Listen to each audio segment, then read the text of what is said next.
Hello বন্ধুরা, আজকে চলে এসেছি আবার নতুন একটা ড্রয়িং নিয়ে।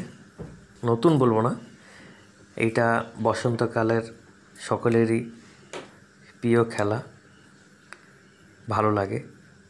তো এই ছবিটা যখন আঁকছিলাম ঠিক ছোটোবেলার কথা মনে পড়ে। ঠিক এরকম আমরা ফিচকিরি দিয়ে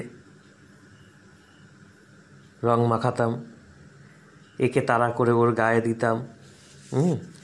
আর এখন এই ছোটোবেলাটা যখন তোমরা খেলে নাও, কেননা ছোটোবেলায় এই মজাটা আর পাবে না। বড় হয়ে গেলে তখন এগুলো স্মৃতি হয়েই মনে থাকবে।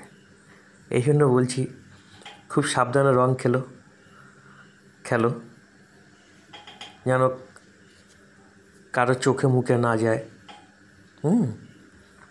আর বসন্ত উৎসবের জন্যে ড্রয়িংটা করলাম।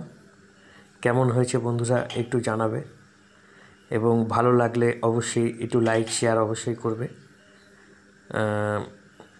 খুব ভালো তোমাদের কাছ থেকে